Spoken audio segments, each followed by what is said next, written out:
Blake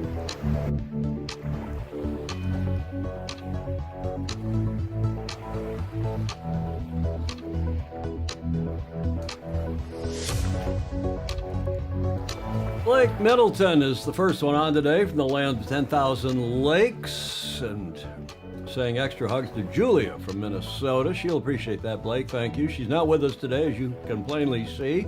She's upstairs in the Commodore's suite. Nice to hear from you, John Hanfield. Thank you very much. Ted Ryman from Cape Town in the Republic of South Africa. Mark Wharton Reed in Ada, Michigan, home of Amway, home to American Magic as well. Alan Long back in Lago Vista in Texas. Good day from sunny Plymouth, Michigan. It's beautiful here. I almost put on a Hawaiian shirt. Woot, woot, fog machine's back on here. MJ from Philadelphia, Mary Jude Szymanski, Brent Bacon. Hello, Brent. In Tampa, Florida, as we get this one across the starting line. Welcome.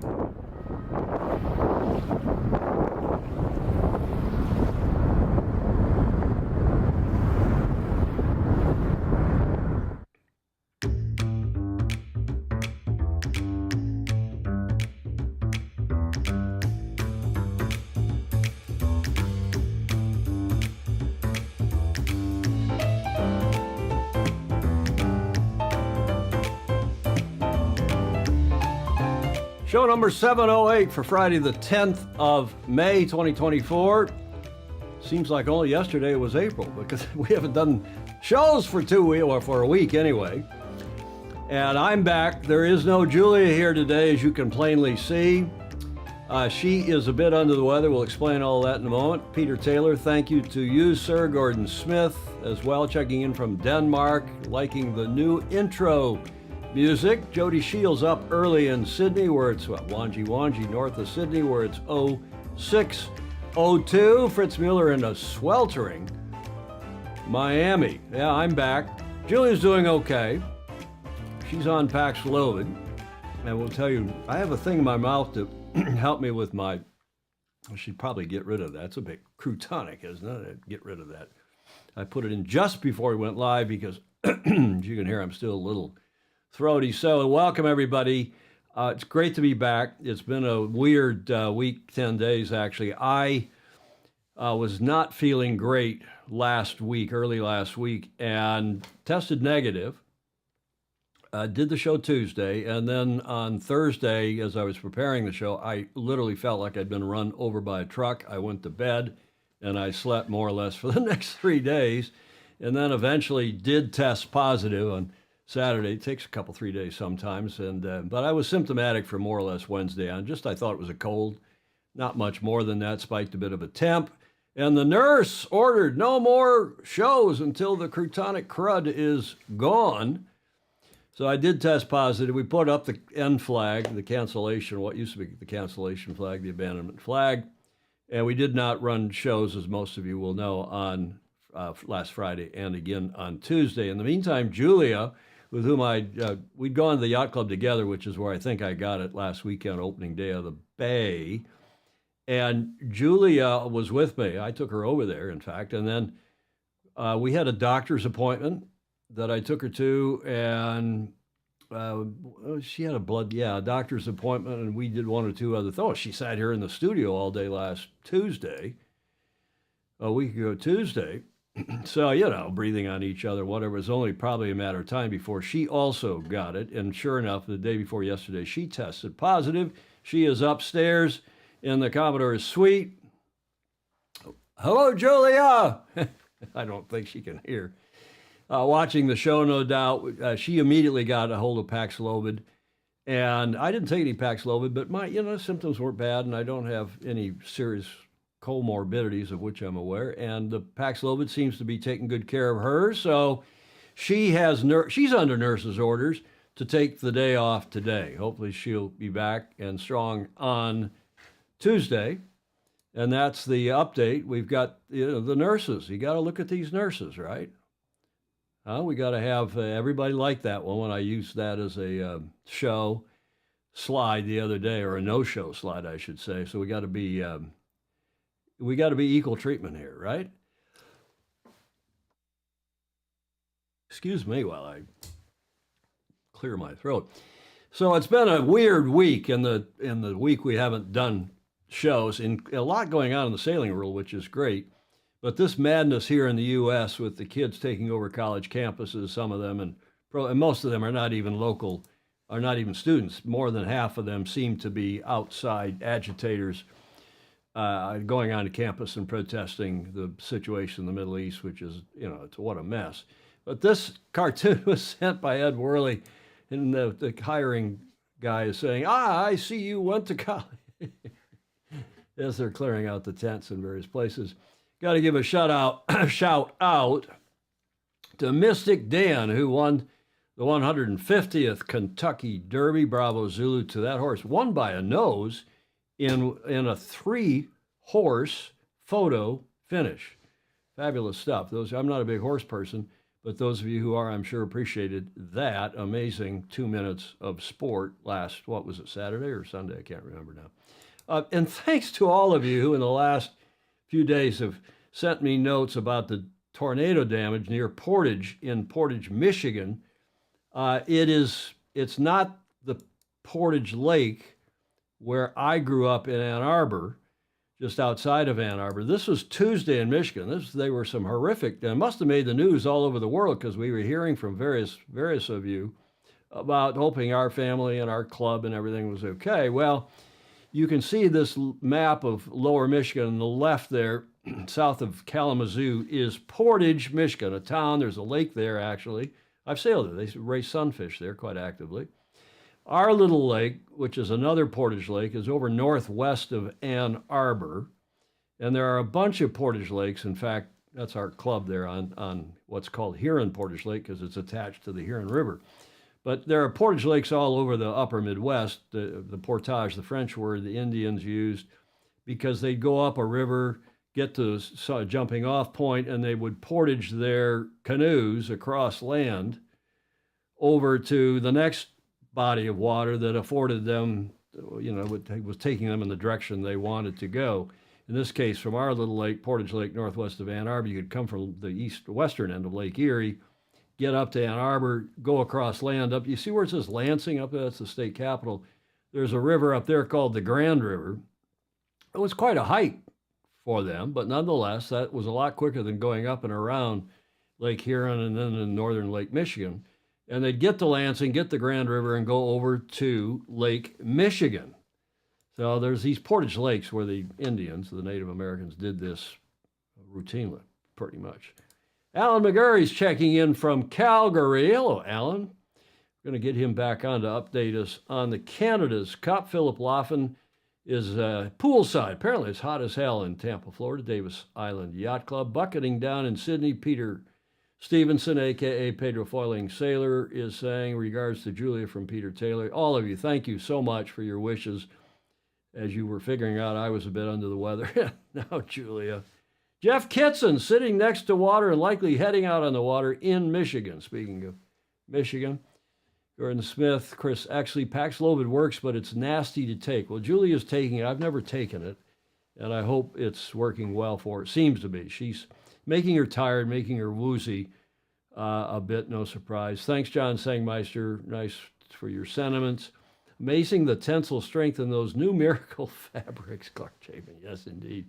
Good evening and welcome back, Tom. Thanks, Graham Sweeney, who's over in Yell in Shetland, Scotland. And everybody, Warren Schasser in Brisbane checking in. Likewise, lots and lots of others. And I talked to the Mr. Dr. Andrew McIrvin as well during this whole episode. And I explained to him what was going on, and he said, just put your feet up and relax. There's no point in pushing it. You'll be fine. And if you're not any more symptomatic than a bit of a temp and a bit of a sniffly nose, you'll be fine. As I said, lots has gone on. I just gathered up some photos. We comment on them, things that are going on, rather than giving full reports and trying to go back and catch up. But amazing photography at the NACRA Worlds. Also, the 49er and FX Europeans are going on. Oops, the graphics department didn't quite spell Europeans right. Which has been going on this week. It ends on Sunday. But what an amazing photo. This is this Le Grand Mot Regatta in France. going on, as I said, through the 12th, through Sunday. And there's some amazing photography, amazing videography going on there. Again, Olympic, obviously, everybody's tuning up in those Olympic classes. And there's still some qualities going on, some down in the lower levels. John Emmett could explain it better than I, qualities. But I just wanted to show that fabulous picture. It has to be the photo, if not of the month, certainly the photo of the week of the Swedish NACRA 17 team. Beautiful stuff. This is another great photo. And I'm sorry, I don't have the gentleman's name, but he's from the IVB, which is the Olympic code for the British Virgin Islands.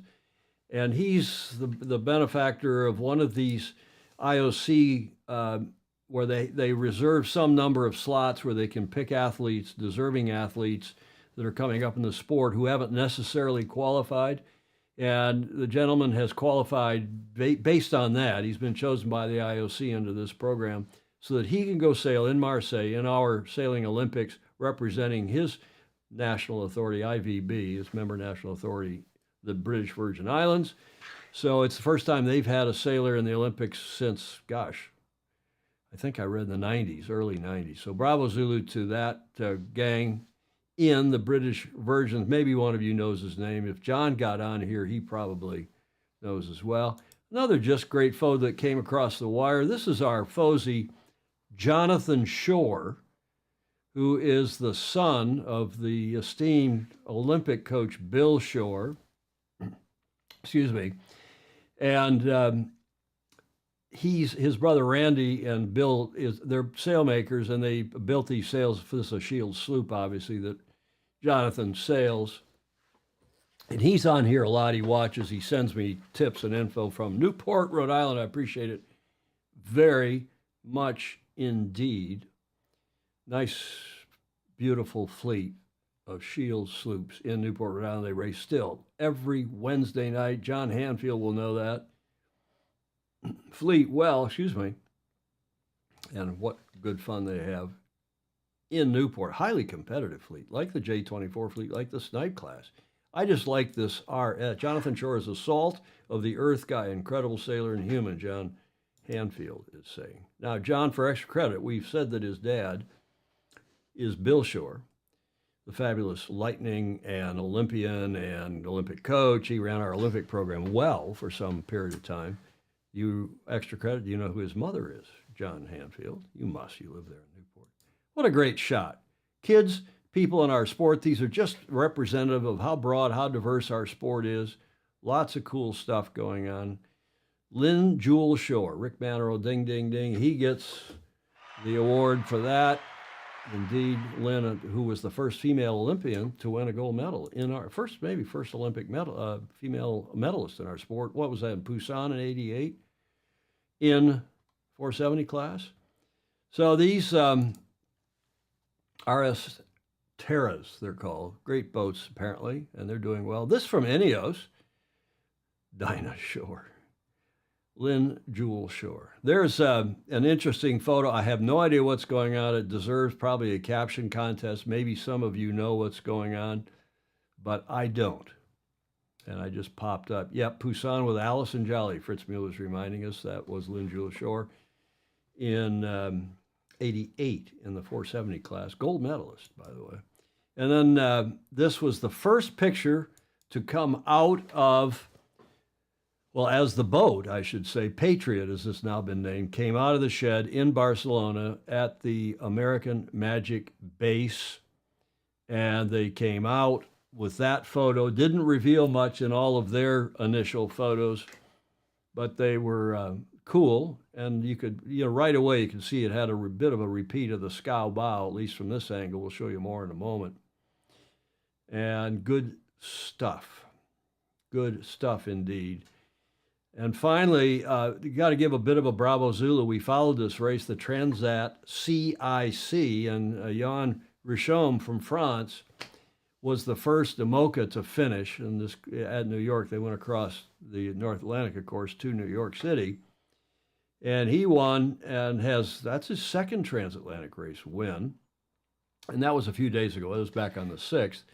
When French skipper Jan Richomme made it back-to-back solo transatlantic wins when he brought his Imoca 60 Patrick Arkea across the line first on the historic Transat CIC race across the North Atlantic from Lorient in Brittany to New York.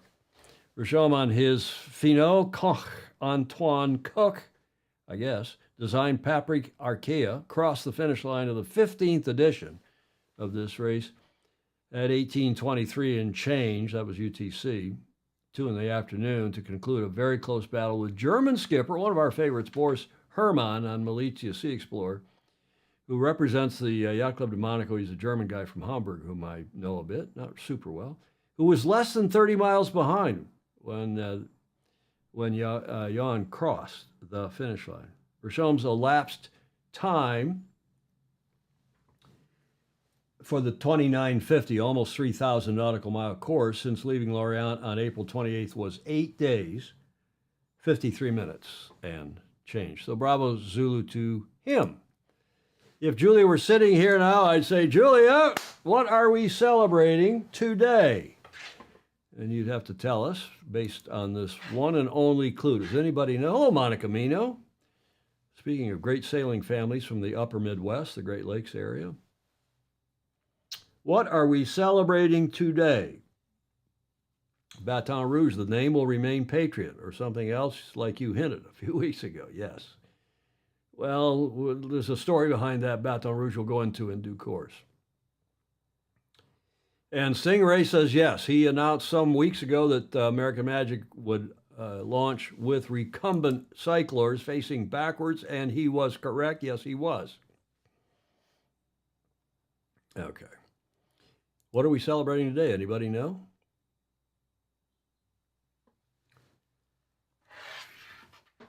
Luca Craig down in Auckland.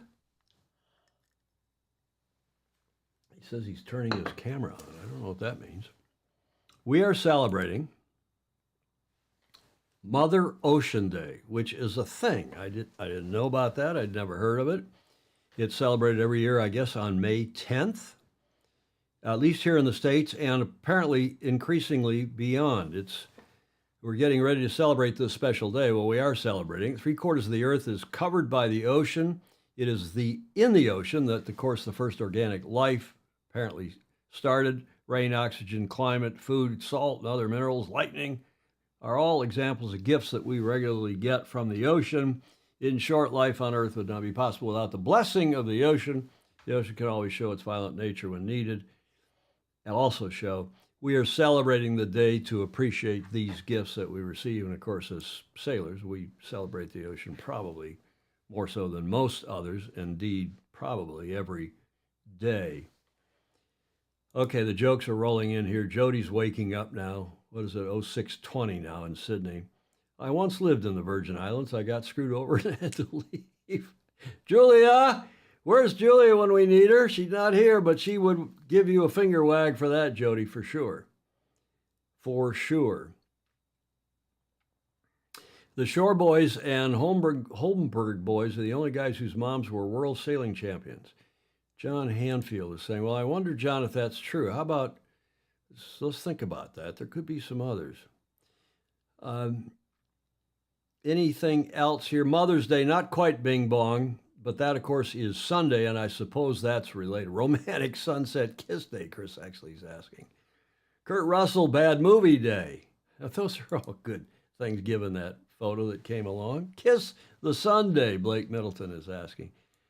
Mother Ocean Day, celebrated May 10th every year, and we are celebrating it here as we should. We're also celebrating all of you who are our FOSI and especially our patrons who've joined via Patreon.com. Thank you very much for your support. Patreon.com/join/Sailing Illustrated. Give us $1 or $2 or $5 or more a month to help keep us on the air.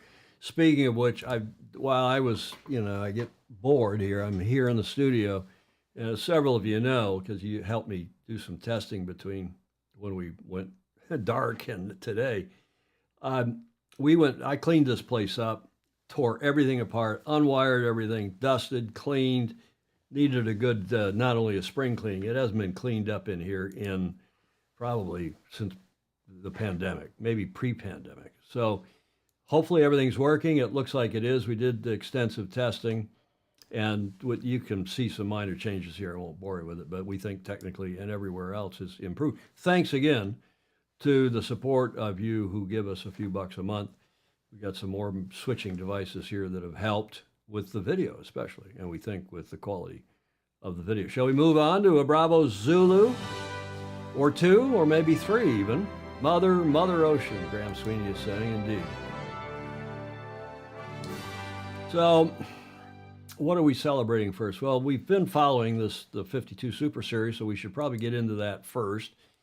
That wrapped up on May 2nd in Palma, and a nice video here.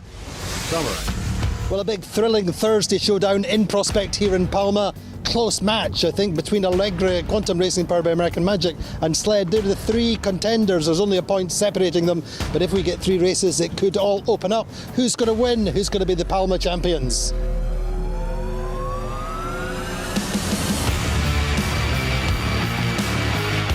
So breeze is 17, 18 knots probably on the start line. Big leftover seas and waves from yesterday's strong winds off the start line. Well, it's a nice solid start from Quantum Racing powered by American Magic. They get out to the right early, lead up round the top mark, very close. Alpha Plus come round in second, but lose a man in the water and have to go back for him.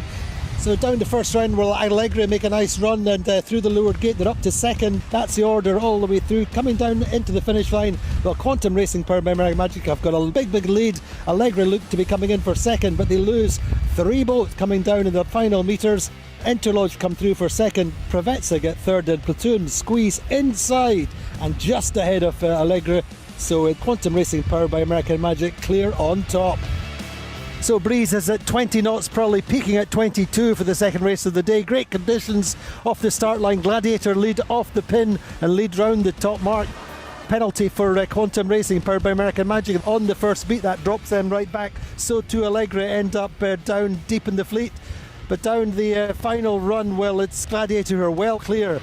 Platoon Aviation pull through Sled to steal second. Sled get third, but at the top of the table, Quantum Racing powered by American Magic on 23 points, Provezza 24, and Interlodge on 25. Anybody's regatta. So breeze still over 20 knots for the big finale, and off the start line will this boat which go right, which gain early on. Vayu lead round the top mark with Allegra, Sled and Gladiator third and fourth. Fifth is Quantum Racing. Down the run though, Provezza go to the left and make a big gain. Provezza extend to win the final race with a big lead, with Alpha Plus in second, Gladiator in third, but Quantum Racing in fourth gets second overall, and Interlodge finish third for the regatta. Honoring end for the boat. It's going to the new owner now, and we are extremely happy. It was a regatta with ups and downs, but I think we had the least downs, so that's made the difference in the end. And to win the last race was just a miracle, and dream come true. It was very nice, and it is a late excuse of the odds for last year maybe. It was a great way to finish our last race on the P10. Done a few years and a few miles on the boat, and it was nice to finish our last race and win it. And then the way the points worked out, we won the regatta as well. So we've got good memories now of this boat. Yeah, you know, it's a bit disappointing. We're being so close to taking the event victory, but you know, it's a really positive sign for us. We've made a lot of improvement from the 2 weeks we've sailed together, and we've got some new young sailors on the boat. So things are looking positive for us, and we're looking forward to Newport. It was exciting stuff. Everyone was tight at the top, and you know, just every man for themselves out there in that final race. Congrats to the Provezza team. They just went on sailed a phenomenal day in those conditions across the fleet, and well-deserved win for them. We had a great time out there, and it was great to sail the boat uprange. The final standings after 7 races: Provezza win on 25 points, second Quantum Racing powered by American Magic on 27, and third Interlodge 32. Well, what a great way to start the 2024 season with a fantastic 2 days of racing here in Palma. One day was quite light, but a dream win for Provezza. It's been a great week. Join us in Newport. Yeah, several of you said they're headed now to Newport, but what a great... I mean, look at the comments. Some of you are biased, and you know I am... So, you know, it's cognitive dissonance. You show up here and follow because you know that we're all kind of in the same vein. The 52s are on a ship headed to Newport. It's going to be one hell of an event. There, you got 2 events, right, John Hanfield? J. Frederick Bland Boomer saying, look at that! Look at that boat sailing in a breeze. Imagine that big, heavy monohull. Well, actually light monohulls, but nonetheless, John Hanfield, the AC should be racing in 52s on steroids. Yeah, Andy Robertson does such a great job covering the 52s. Yes, 52 SS, of course, actually totally agree. And it's a good series always to follow real sailing. Fritz Mueller in Miami is saying, love this series, Ted Ryman is saying. And Bravo Zulu, I want to meet this guy. He seems, Mr. Ergen, seems like such a nice guy. I'd really like to meet him sometime and have a, well, I don't drink, but have a beer maybe. I'll have a fake beer. I'll have a no alcohol beer. Provezza on the top. Quantum Racing, also on the podium, along with Interlodge. Good to see the Froggeman team, Austin and Gwen, on the podium as well. Great series, great racing. They lost a day or two due to weather, but nonetheless, cool stuff. And as we said, they're on a ship now. They loaded up a few days ago. They're headed to Newport, Rhode Island. It's going to be a couple regattas there. The first event of the season completed now. The 52s are heading to the U.S., where they will race the next two events on the calendar. On their first visit to Newport, Rhode Island, they've been in Miami before, if memory serves. The fleet will be based at the historic New York Yacht Club. I think they'll be probably based over at, Regatta will be run out of New York, but I think it'll be based over at Fort Adams and also at the shipyard. But the Super Series Newport Trophy will be held from the 10th to the 16th of June. So just in a month. And the Rolex TP52 World Championship will also be in Newport from the 15th to 20th of July. Then after their American Regattas Voyage, the 52 Super Series will return to Spain to compete in the Puerto Portals 52 Super Series Sailing Week from 27 August to 1st September. And then in Valencia, they're wrapping up with the Royal Cup from the 23rd to the 28th of August. So that's a full program and should be good. What's Jody saying? Yep, I must admit, watching this series warms my cockles. Presumably of your heart, Jody. Oh, Provezza's not coming to Newport? They are Oh, that's right. You heard John Cutler say that just now. Turkey is going to be a sailing powerhouse. Yeah, Bravo Zulu. John Cutler, an old mate from several America's Cup campaigns. Good man that he is. The skipper on that boat. Enjoying one series does not stop one appreciating others, Gordon Smith. And Blake pointing out, like up there in Scout Country would know, that that's Buddy Malgus's grandson. Indeed, Harry Malgus IV. Harry Malgus IV. Okay, I love this today's cover slide.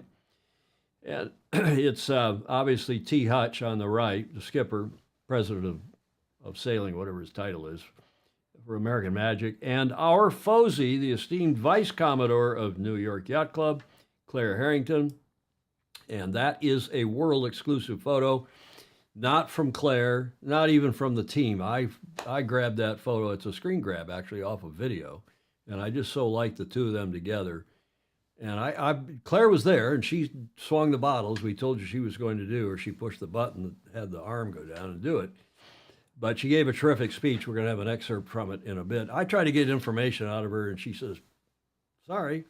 She's already back in Newport. I think they have a board meeting. New York has a board meeting normally on Fridays, I think, before Harbor Court commissioning weekend, which is tomorrow and Sunday. In Newport, excuse me, I used the cough switch. The cough was the thing during this COVID exercise, that and spiking a temp, but the Tylenol took care of the temp. Hopefully the iced coffee will take care of the cough and the lozenge. By the way, there's a bee in here.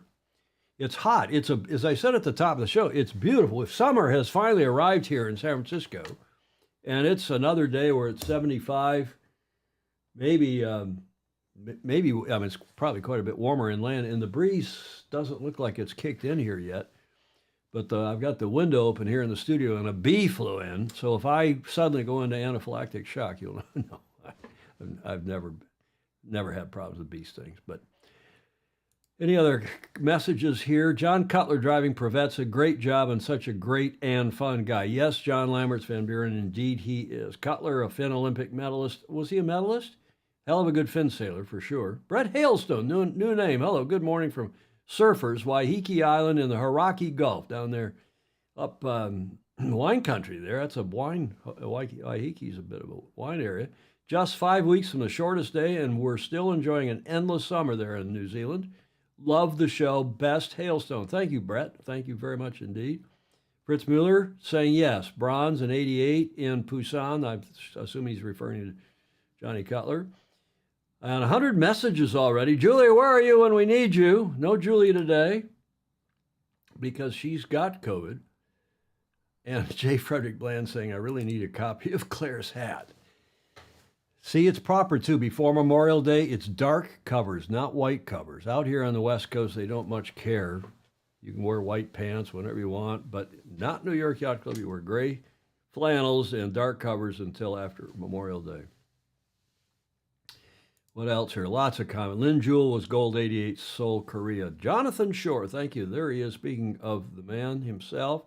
And I appreciate all the help and tips you've been giving me of late, Jonathan, and the prayers he sent when he found out that I was a little crook under the weather. Graham Sweeney, Bede, St. Francis, St. Yacht Club. Oh, not the Beach Street Yacht Club, the B Street Yacht Club. Got it.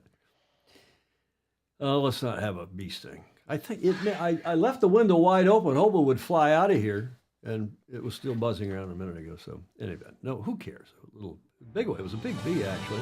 Another Bravo Zulu. Shall we carry on? Stop talking about bees. It's filler when I don't have Julia here to give me a pause for the cause here. Julia, what do you think of that? And then I can shut up and catch my breath. Also, Sail GP happened last weekend, as you know, in Bermuda.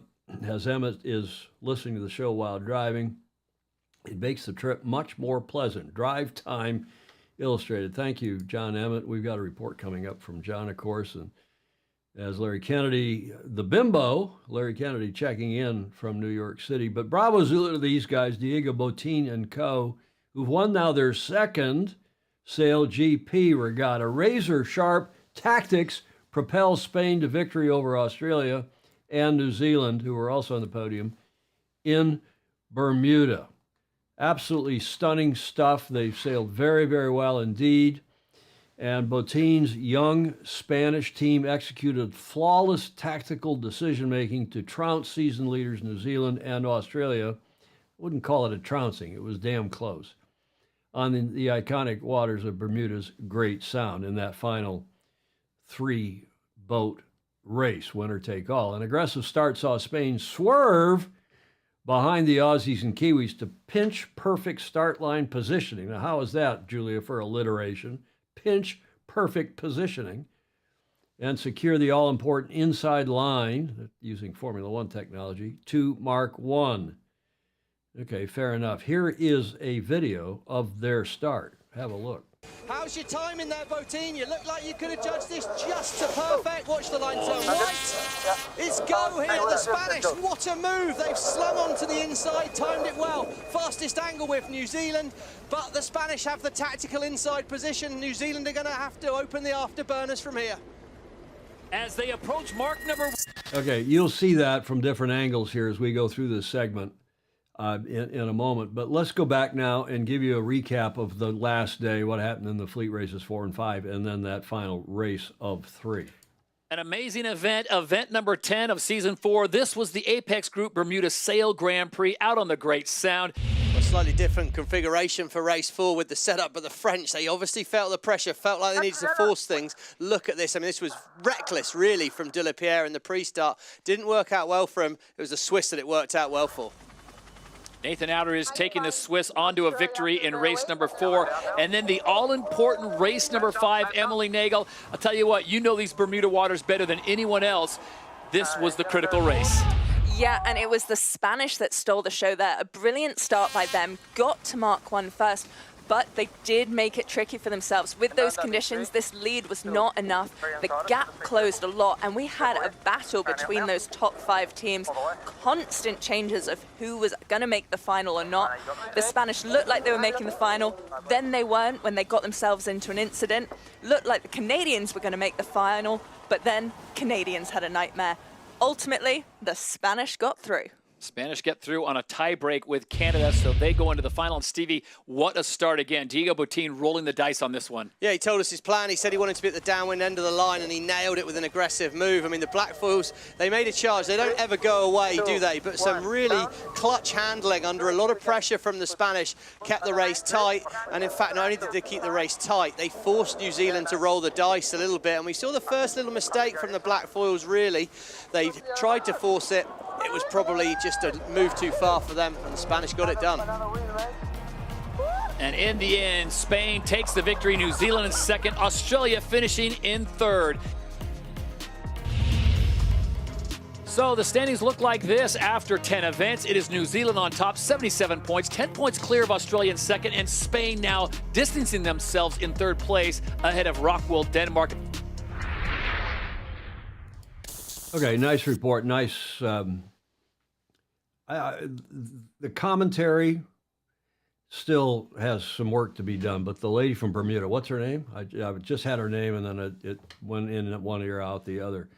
Remind me her name, if you would, please. She was terrific, I thought, all weekend. Okay, now. Straight up the line, mate. Who can get it here? Pole Predictor really showing the Spanish good. They make a late move down the line. How's your timing there, Botín? You look like you could have judged this just to perfect. Watch the line turn white. It's go here. The Spanish, what a move. They've slung onto the inside, timed it well. Fastest angle with New Zealand, but the Spanish have the tactical inside position. New Zealand are going to have to open the afterburners from here. As they approach mark number 1, it is Spain out in front with New Zealand and Australia. This is the event final of the Apex Group Bermuda Sail Grand Prix. And give it up for the Spanish. They will claim the victory here in Bermuda. Oh, vamos the Gallas.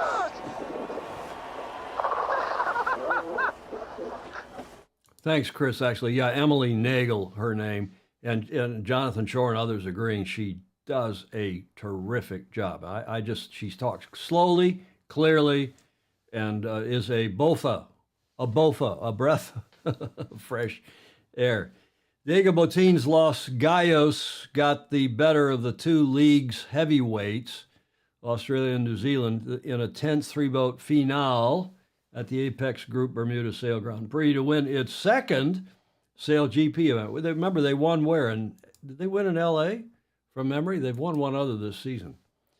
But it was not just the win that the team was celebrating. It was also the fact that it had extended its lead on fourth place Rockwool, Denmark, Gordon Smith, and fifth place France to get one step closer, with 3 regattas to go, to securing a spot in the all-important three-boat $2 million Season 4 Grand Final here in San Francisco, July 13, 14. Ted Ryman said it looked like trouncing to him.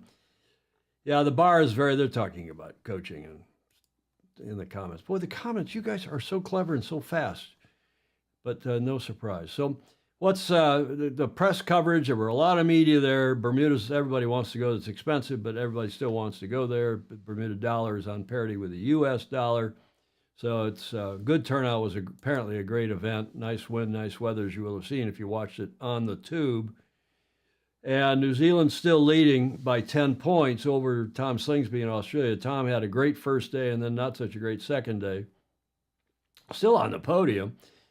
And Diego Botín, on the strength of their second win, is up on 65 points and has, as we just said, extended their lead over Denmark and France. So bravo Zulu to them.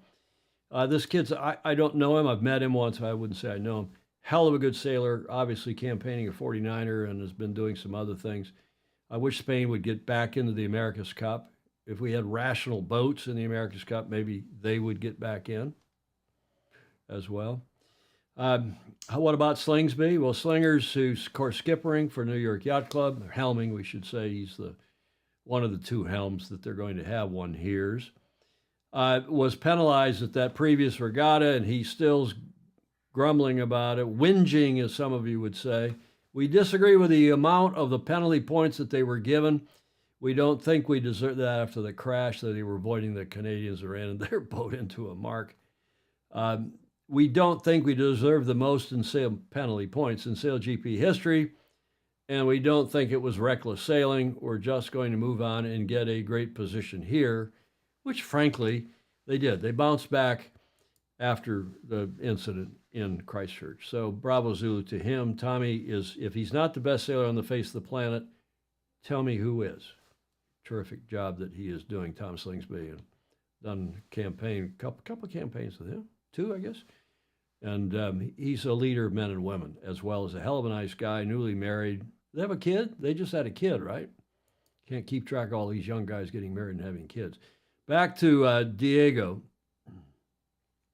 Oh, John Emma thinks Burling's the best sailor on the face of the planet. Could be. Yeah, we're coming to the American boat and the sailor's fog machine. Don't worry. Don't worry. You think I'd pass up that? Spain driver, I wish they'd stop calling him drivers. Diego Botín has revealed that, and I call them drivers. Well, you know, we said growing up, oh, who's driving today? Well, I'm driving. And okay, but in a press release, you wouldn't say the driver. You'd say the skipper or the helmsman. Come on, I'm preaching to they're never going to change it. Diego has revealed that team ownership conversations are underway with a group of investors. Apparently, there were a lot of rumors. They're in Bermuda, as Russell keeps saying. They got more teams coming on next year, so you guys better get your teams bought and paid for. Buy them away from the league because we're not going to keep funding you. And Spain is one of the 5 remaining league-owned teams in the fleet, alongside New Zealand, Australia, France, and Canada. Botín was quizzed about, remember, Canada was bought, and then apparently the owner fell through. Botín was quizzed about strong rumors that 2 new teams with new owners will enter the league in Season 5 at the pre-racing press conference there in Bermuda. He was asked that. And confronted with the suggestion that one of the league-owned teams will be dropped. I wouldn't bet if one getting dropped, I wouldn't bet that Spain gets dropped. Iced coffee. I wouldn't bet on Spain getting dropped. I think these guys are in the hunt for the big picture long term here. But Botín seemed confident that wouldn't be Spain. I agree with him, revealing the team is working very hard in achieving the financial part in order to stay in the league. We have a group of investors, he said, this is a quote, who are willing to join the team and go forward with us, unquote. He said, adding that conversations are, quote, going very well. Well, Tom Slingsby has been saying the same thing for a long time about his Australian team. So no doubt there's discussions underway. More power to them. Hope it comes true for them. Bing bong. William Sangmeister, I love watching Sail GP at night. Puts me right to sleep. Guess that solar event just kicked in. Well, you guys, we haven't dropped any frames. We've got a good internet connection here. Are you, that solar event, I was going to feature that. It's supposed to be tonight and tomorrow night. It's supposed to be a biggest magnetic storm, what, in 20 years? A long, long time. We'll see. Bing bong, I mean, if the U.S. could get all their investors and retain them after losing all the time, surely the Spanish team can. Okay, William. I don't know where he gets his cynicism from. Certainly not your dad, Bing bong. So we'll see if he gets his funding. But bravo Zulu to them. They had a terrific regatta, Diego and co., and we'll keep a closer eye on them. Now, just one other note about ownership, because Jimmy, as you know, who used to be with the U.S. team, was CEO of the U.S. team, didn't own it. And when the new owner group came in, that pushed Jimmy and co. off the boat. Spithill also announced at the time he got pushed off the team, his intention to launch an Italian team into the championship for Season 5 after the Cup, of course, and the Olympics is over this year. Quote, I've competed in and for Italy multiple times in my career, and the fans are the most passionate and loyal, the tifosi they call them in Formula One, that I've ever experienced. There is no doubt in my mind we will see a lot of interest in the team. That is an Italian team. A lot of amazing athletes, and I look forward to releasing more details early next year. So said Jimmy Spithill when he left Sail GP when the American team was bought by the new ownership group. And then Mike Buckley, Taylor Canfield, and co. came in and took over the team, at least on the water. Now, speaking of that team, Yeah, and Emmett says there's plenty of ITA NACRA talents. There is indeed. In fact, they're on top. I looked at the current results, John, in that duo they were the gold medalists last time. That Italian duo, they're on top again in this regatta that's going on in Grand Mont, France. But the American team, as you probably all know, capsized. I don't know what Jody, who got his radio commentary going much better this time. They had a bit of a problem on Saturday, but got going well on Sunday. But this was unbelievable to see this happen. There wasn't even that much breeze. And the headline that came out after, this was in the practice race on Friday. All we can do is learn from it, unquote, quote unquote, the U.S. team react to their Bermuda capsize.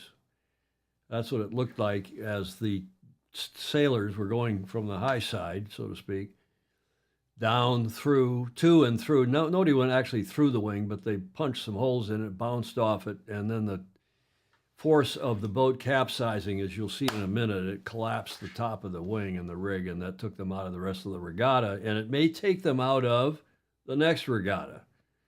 Somehow I doubt it. I think Russell will get it fixed somehow. The U.S. team has debriefed the dramatic, this was the subhead in the article on the SailGP website when it came out a few days ago. The U.S. team has debriefed the dramatic capsize, which ruled it out of competing in Bermuda after damage sustained to the F-50 was deemed too severe to be repaired in time, you think.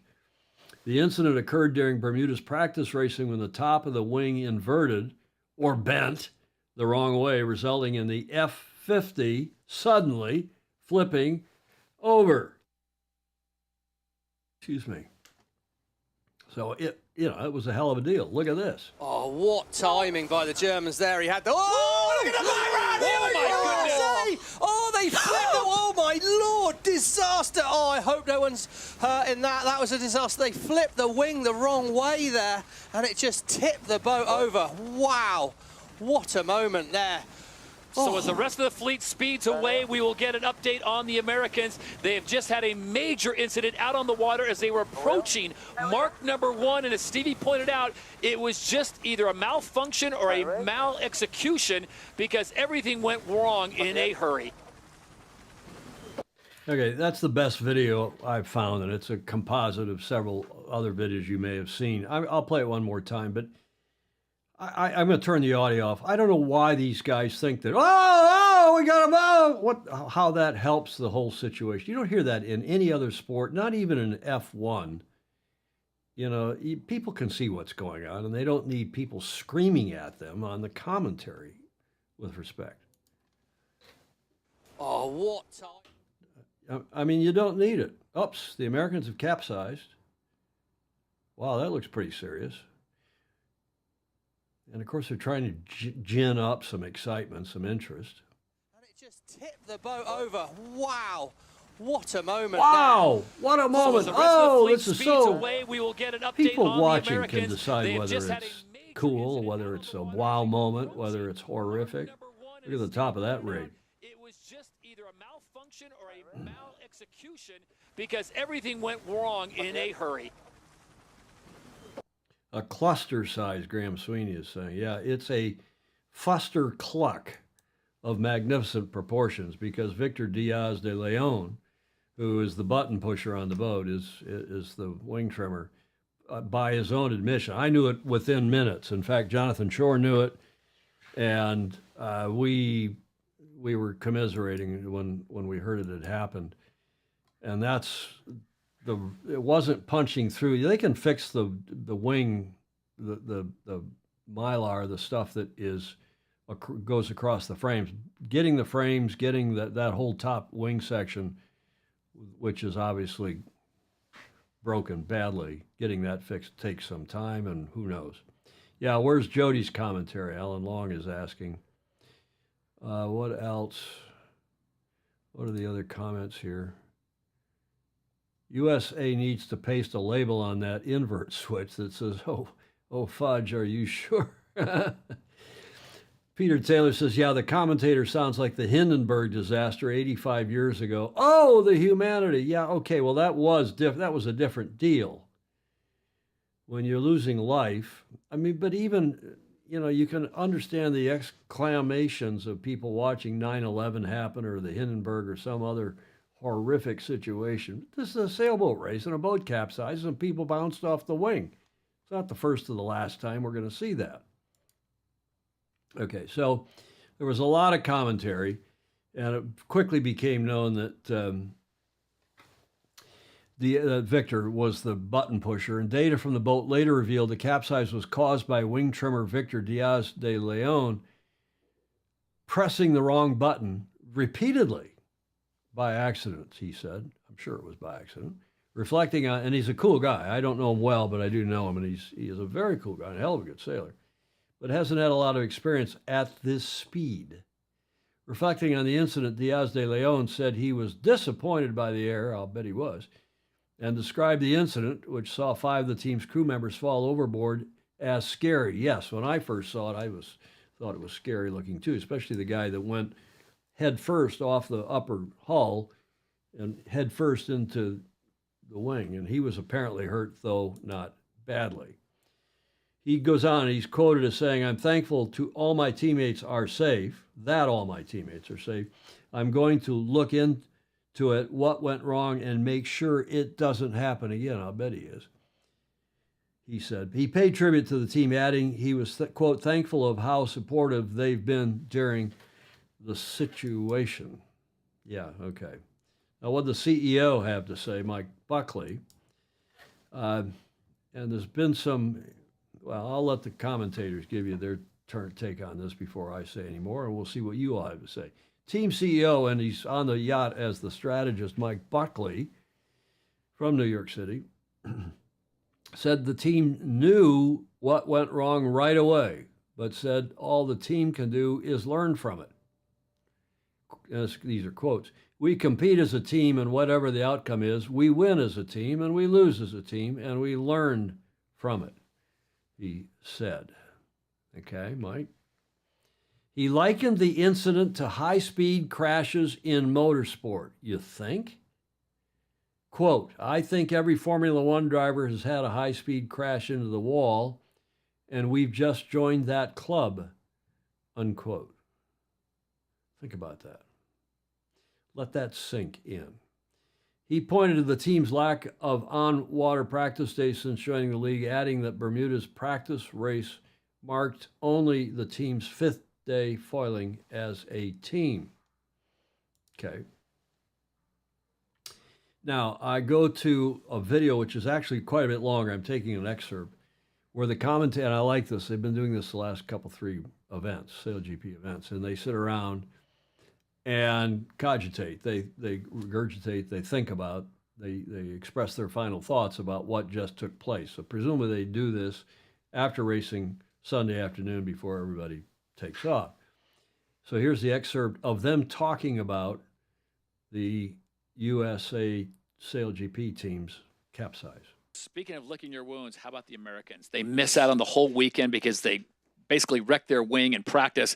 I mean, they've got to bounce back in a big-time way. You've got Canada, neighbors to the north, and then you've got your home event in New York City. They've got to come up big. Yeah, I mean, it's fingers crossed that the Americans can even get their wing ready in time. Halifax isn't that far away. The pressure is really going to be on the tech team and the shore team to get that wing repaired and get the team out racing. Because if not, it's pretty much no-go for the final. Yeah, I think that's just to clarify on Emily's point. They actually broke the front element. It's called the main element. It's kind of like in a normal sailing boat, the mast. So it's very structural, and they hit the water so hard and so fast that it actually snapped that. So it's actually a big repair for the tech team to get done. And yeah, I mean, I think the USA need to reframe how they're visiting their SailGP campaign. They've come in talking of finals. I think that's a bit naive. You know, I think they need to be working on the basics, working on their maneuvers, chipping away and slowly getting better, because yes, they're some of the leading sailors in their side of our sport, but they've come into a pool of all the best sailors from all the best pools. This is the best of the best. You don't just rock up and win. You work up and you earn your stripes. They're good enough to, but they're not going to do it in a day. And on that note, I think it really comes down to how you use your time in between events. And I don't want to, name and shame, point fingers, all that. But if you look at the team, they haven't necessarily done the work between events that set them up well. As a new team with sailors that haven't done wing trim before, haven't done flight control before, I would expect them to be in the simulator. I would expect the wing trimmer to be learning that button panel. And, you know, he did own up to the mistake. He pressed the wrong button, and I'm gutted for them that that happened. Like, it's an awful mistake to make, and especially having that pressure on your shoulders.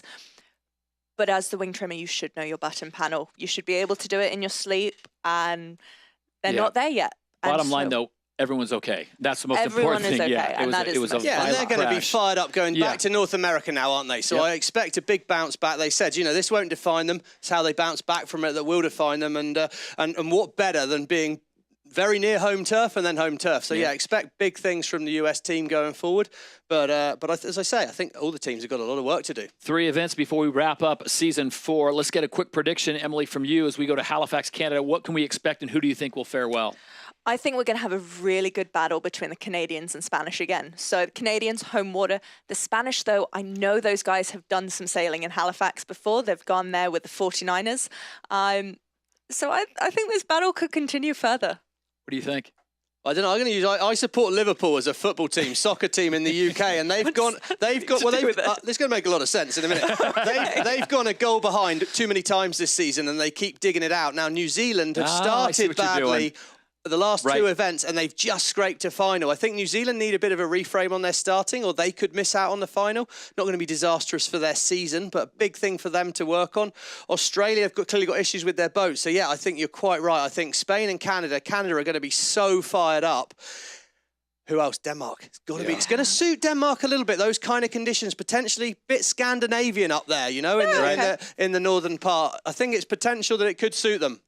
All right, well, that will conclude our coverage of Event 10. Okay, it does, as J. Frederick Bland is saying, it gets a little laborious, but it is interesting now, and people are speculating, and there's no doubt some bets going on about who will be on the podium here in San Francisco for the final. And we'll obviously look in on these last 3 events. Frankly, I'm cheering for the Spanish. I'd love to see Diego Botín and his young team overtake Tommy,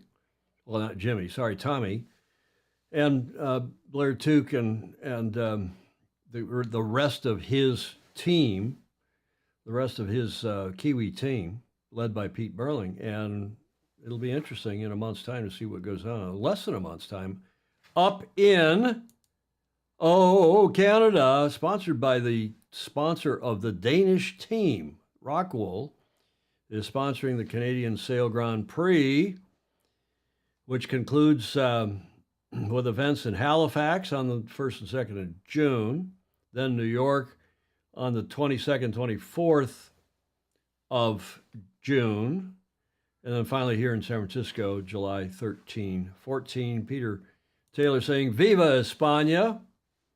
Most likely the top 3 teams will extend. Emmett agrees. Training to win, that's Emmett over on YouTube, right? Are you on both channels, John? Performance takes a long time to build, therefore I see top 3 teams remaining dominant. Gordon Smith says, I think the USA need a sailing director to select crew positions. There seems to be an imbalance of skill and expertise in roles. Yeah, okay. Let's see how that all goes. In any event, Canada is the next stop, the 1st and 2nd of June. Let's get to John Emmett's report. Speaking of John Emmett, who is going to do his regular... By the way, Alistair Murray sent a report in, too. He's in Japan. He's on this cycling tour. It's a fabulous report. I'll run it on Tuesday's show, including this video and photos. But back to John, the Coach's Corner with John Emmett. And let's look at his video. Hi, Tom, Julia, and all the Fozy. So first of all, quick message for Julia to get well soon. Not that surprising, unfortunately, that this COVID bug is still going around and getting people, but hope everyone will have a speedy recovery. And then the second thing, can the eagle-eyed Fozy guess where I am? Now, I'm probably going to be driving when the show is live, but if you put your guesses in the comment section, then I will be very pleased to answer as soon as I can, and if I'm lucky, I'll even be able to join you live on the show. So without further ado, welcome to John Emmett's Coaching Corner, and I was going to talk a little bit today about the late great Andrew Simpson.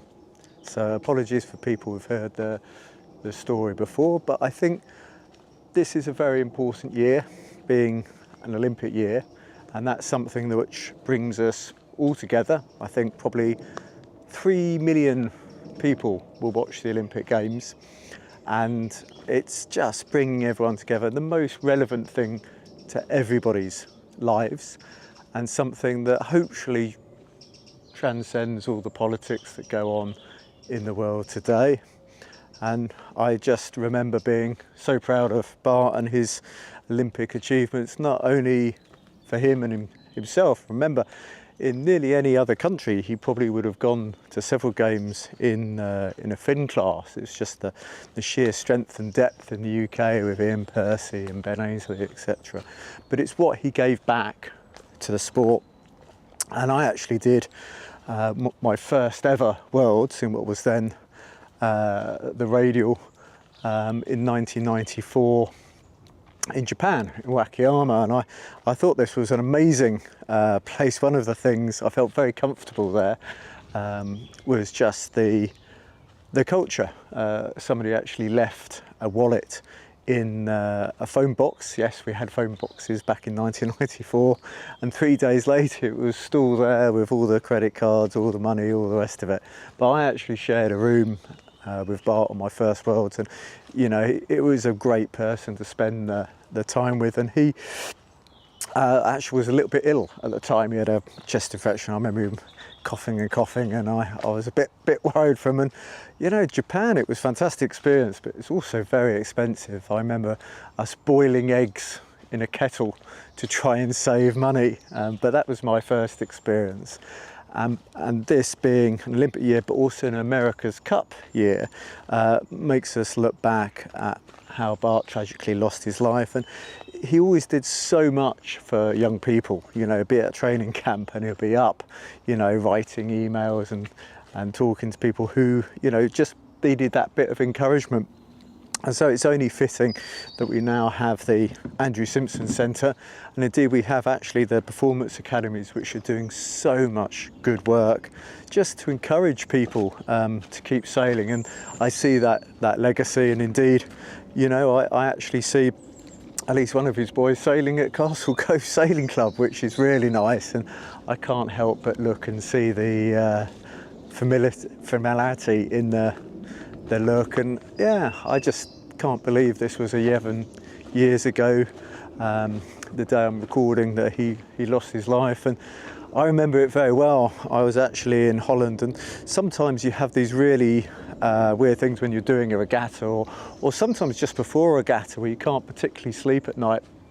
And I remember waking up in the small hours of the morning in Holland. I just couldn't particularly sleep, and I turned on my laptop, scrolled through the news, and actually saw it happening live, or the news was about some entrapment was happening live. And it's one of those really weird things. And the next day we never actually sailed. I think it was probably well over 30 knots. They decided for safety reasons, it was a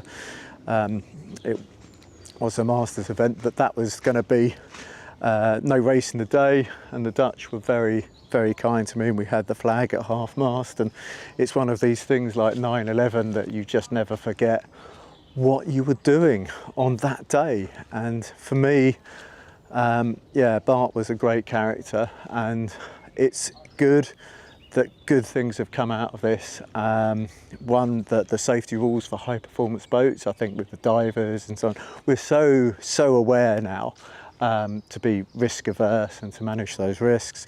And then just all the young people, they are literally bringing in busloads of kids to try sailing at the Andrew Simpson Centre. And at Bart's Bash, you know, it's still going strong, and I believe it's probably a record-breaking event. So I think what we all need to do is just think what we can do most to promote the sport.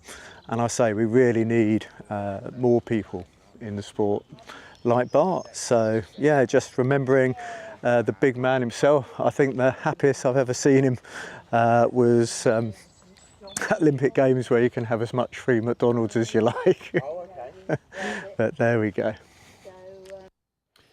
John Emmett's, as usual, superb report. Much appreciated, John. And that is the Coach's Corner for today, Friday. What is it, the 10th of May? But wait, there's a little more.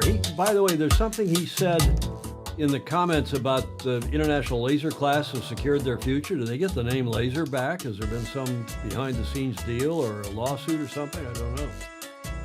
What is that about? So where is he? Do you all know where that was taken? Terrible day when Bart lost his life. Yes, that was awful. Weirwood or Buellwater or Ardingly. Walmart Run. Oh, she had a Walmart Run. That's Julie Ahrens to do. John, look, there's an alligator. Cool report.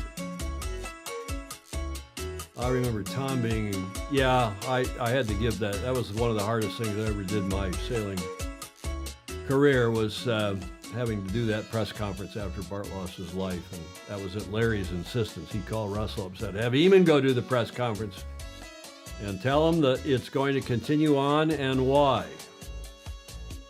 Appreciate the thoughtful reflections on Bart Simpson. Such a huge loss to the sport, but like John points out, good things have happened since. Yeah. Did we figure out where he was? John Emmett says there's a new deal about building rights for Ilkas, as his music concludes. Okay, thanks, John. Thanks very much for your report. I'm still not sure where you were. John Emmett. Oops, I didn't do the setup for this video. John doesn't know I'm including this, but about his latest version of this book, Training to Win, there's a little promo out, and I thought we'd run it. Hi, I'm John Emmett, author of Train to Win. In this guide, we're going to be showing you the exercises to make you the best sailors you possibly can be. So with all the exercises, it's really important to understand what we're trying to achieve. So we're going to have very clear aims. This applies for young sailors who are doing the exercises for the first time, up to people who are very proficient. The idea is to continue to push yourself to make the exercises harder, so that you're always going to be improving as much as you possibly can. See, nice quick promo. It's a short, as they call. All the kids are into shorts, although the shorts have come now. And yeah, they're popular on TikTok and with people whose attention span's about as long as their nose. But shorts are all of a sudden on YouTube are starting to lose their popularity. And this idea that there are two cameras, I don't know if you've seen this technique of where you've got, I don't know if I can do this, there, where you're looking at one camera where you're on, and at the same time you switch over here and you're seeing this other angle. That's Julia's camera spun around. That technique is now feels very dated, but it's I'm not being critical of John's deal, but it's nonetheless a nice promotion for his book. But interesting, you know, I'm such a nerd to see stuff I notice. And John started, he says there's so many people watching videos on their mobiles, we started doing shorts, and they are addictive. You start going and you scroll and you scroll and you say, oh, let's see the next one. You scroll and scroll, and they're vertical format, of course, so probably wise that John has done that. Stingray says, I think I prefer the shorts. They match well with John's legs. Nice stuff, John. Great for that. Before we leave the Olympics, we should just tell you what's going on in Marseille this week. On Wednesday, I wish Julie were here. It's so much more fun and easier to do the show. Julie, you know what's going on in Marseille? Gives me a chance to catch my breath. That is, courtesy of Inside the Games, the Olympic torch reached French soil. Remember we played that video for you the other day, weeks ago by now, where they lit the torch in Olympia and Greece and so on. I wonder how they got it to Marseille. It would have been really cool if our sailing federation had taken, and of course it would have been a tough ask, but we should have said, hey, we'll sail that from Greece to Marseille. We'll get the torch and we'll have our, sailing, and maybe we could get some other water sports involved too. That would have been fun. But the Olympic torch on Wednesday reached French soil, lighting up Marseille. and they did their tricolor thing. Tricolor, it's cool stuff. That town, we did I wonder if Stingray was there. We did, was it the first or the last? One of those AC regattas we did when we took the AC on the road between 03 and 07.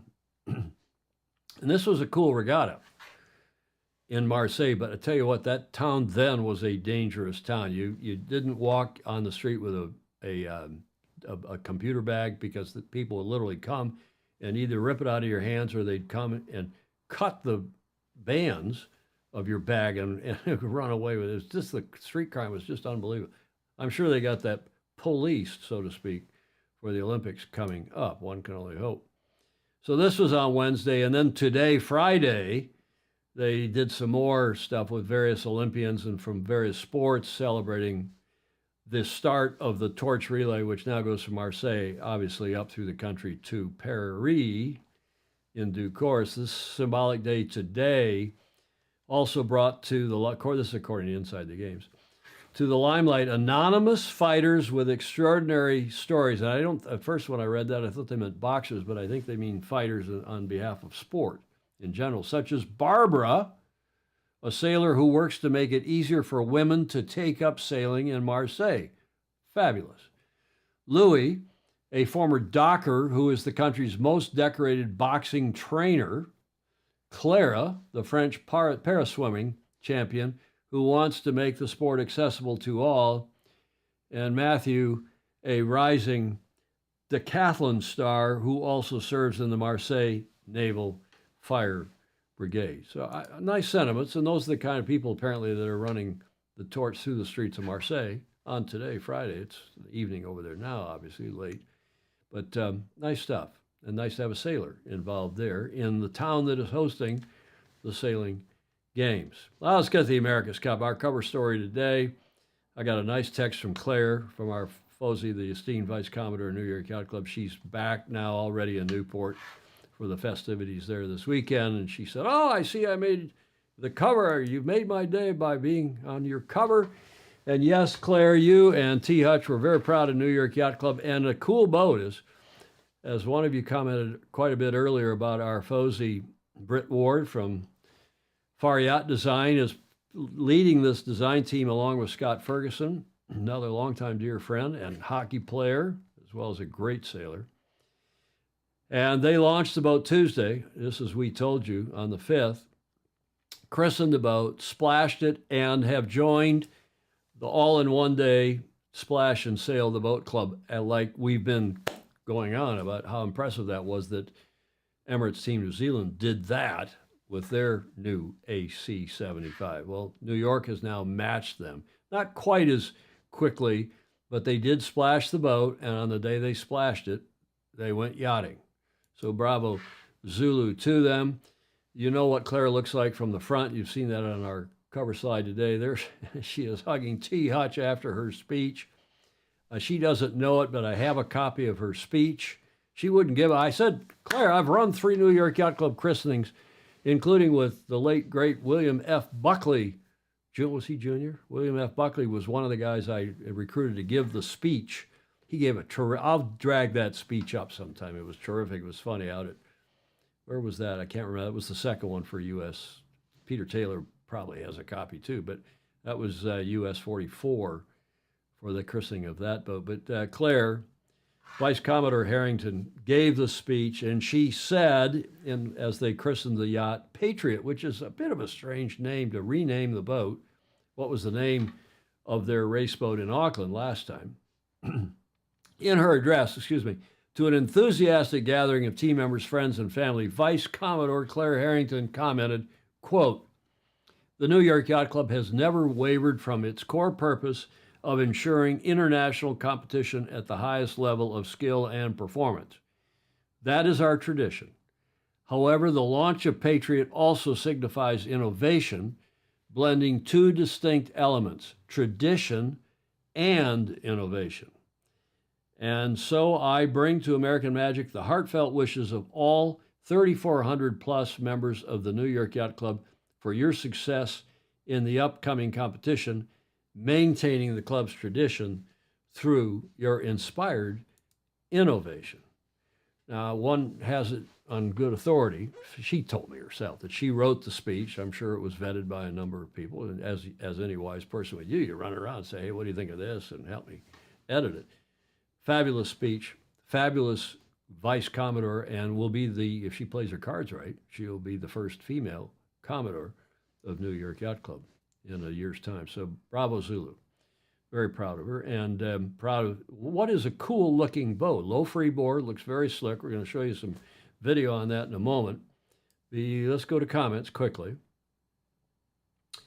Yeah, it was a junior. Alan Long confirming. William F. Buckley Jr. He gave a fabulous speech. I have a copy of it somewhere, I think down in my files in San Diego. What comments? Going up a bit. Very pretty boat. Julie Aarons agrees it's a pretty boat. Jody Shields, notice there are no battens on the outside of the mainsail on Kiwi and the USA boat. Yes, that's interesting, Jody. Very good point. The rowing ship ETNZ chose because it is cheap. Has been fun to follow on its struggling journey from San Diego to, what, SD, to Tauranga. From SD? What? I don't know what that comment, it is supposed to get their boat to Barcelona safely. Okay, I don't know what that means. Fritz Mueller said, I heard Buckley's speech many years ago. It was very good.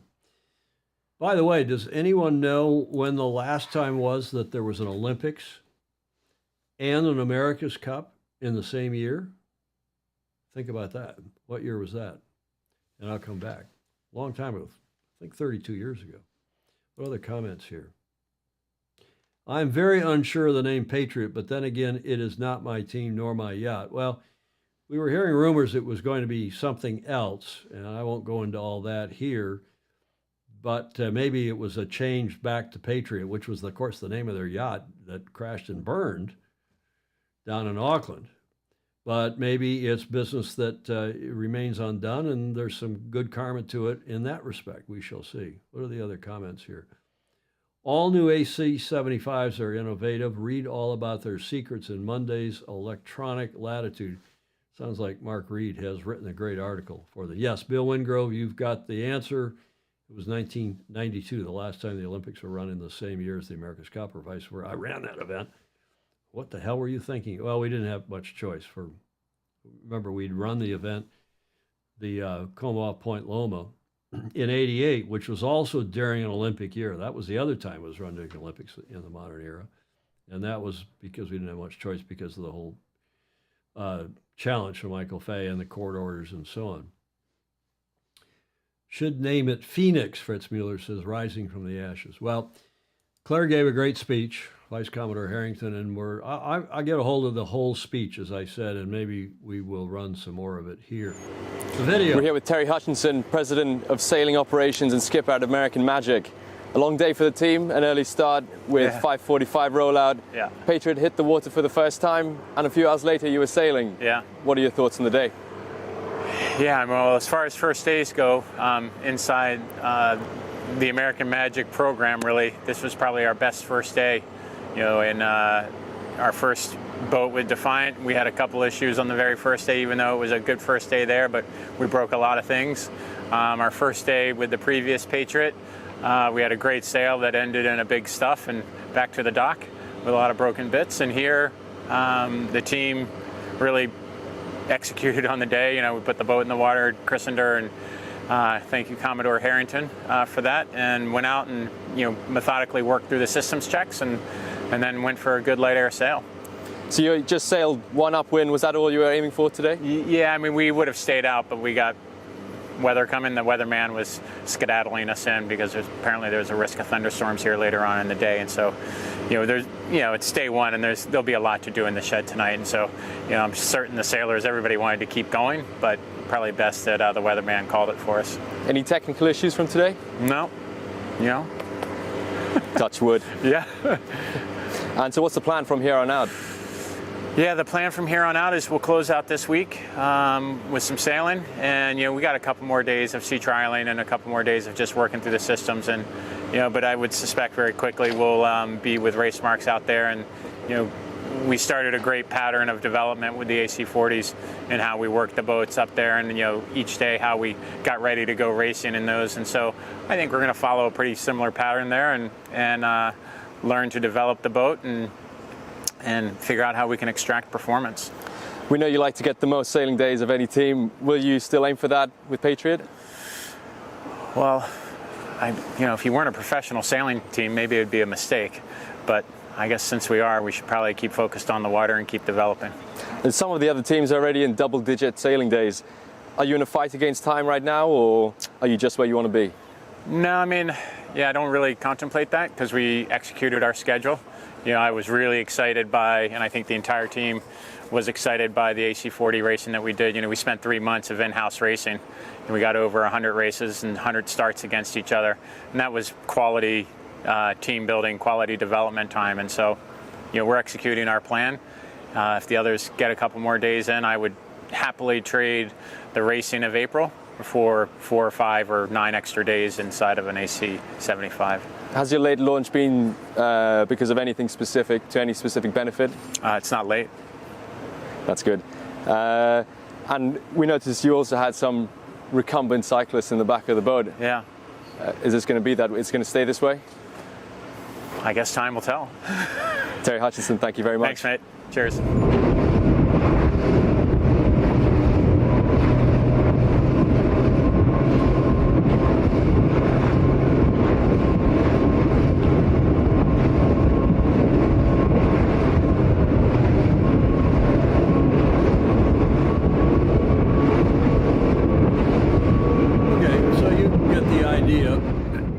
Good. That's the official video from Recon, from America's Cup 37, from the Recon program. By the way, I have a video explaining what is this joint Recon thing at the end of today's show in the last leg segment.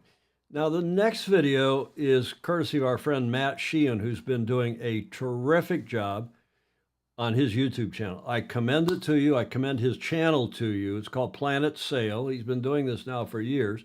Okay, he's not live, but he is starting to do a little live-to-tape podcast thingy, but this is his Planet Sail, thoughtful,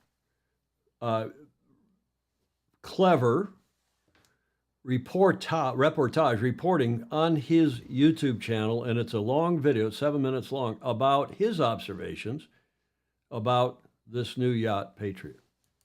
So how much is this worth on an America's Cup race course?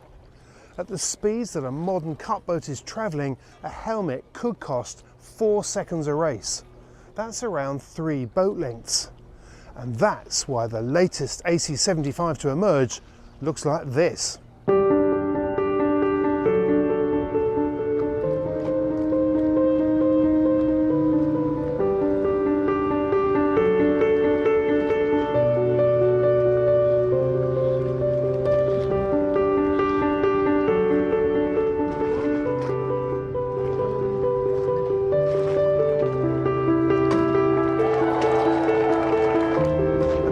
Magic have just launched their new boat, and it's another fascinating interpretation of the class rule, and very different to the 4 others that have been launched. Because while they all know how important low drag is, Patriot takes it to another level. The first thing you notice is how clean her lines are above and below the waterline. And while her angular graphics suggest otherwise, the overall shape is very similar to her previous sister ship, which was as sharp as a bar of soap. To achieve low drag, they've gone for the lowest freeboard they can achieve, but there are practical limits. First, there's a minimum volume requirement in the rules. Then there's the practical aspect of creating enough space for the crew to do their thing, and this is where it gets very interesting. Working from the stern, the cyclors are on recumbent bikes, and they face aft. This means that they're both lower in the boat and the right way round to allow the shear line to slope away quickly as it flows aft. The compromise is that they'll produce slightly less power than if they're on normal bikes. Anyone who's ridden one at the gym will be able to imagine that. But they'll also know that these bikes are more comfortable and perhaps, in the context of a bucking cup boat, more secure too. The helmsman and trimmer sit side by side in the boat rather than fore and aft. This helps to concentrate the crew amidships, which is better for balance and to reduce the pitching moment. And it also means that the height of the topsides can be kept to a minimum. The downside is that sitting side by side means that there might be a bit more drag, and when a helmet counts for 4 seconds a race, that might be an issue. Under the water, this is a boat with a deep, long skeg, but as with the Italians, it tapers out towards the stern. I wonder if this is to do with the balance between creating an end plate effect and allowing good manoeuvrability at speed.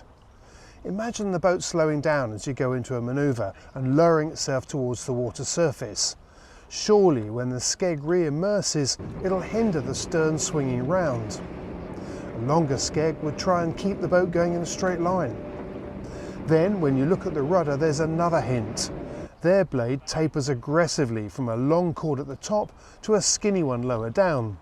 Again, could this be to do with manoeuvrability? When the boat's flying at speed, you need a very slender, low-drag foil. All the teams have gone for this. But slow the boat down, and as the hull lowers towards the water, you get more grip with the rudder that's less inclined to stall out. So the overall approach of American Magic's Patriot seems to be low drag and high manoeuvrability. Patriot was first wheeled out a few days ago, but that was it. A quick airing and a glimpse of the dark blue cut boat before she was wheeled back inside. But now she's been christened, launched and sailed for the first time, all in one day. Interestingly, they're only the second team so far to have achieved this.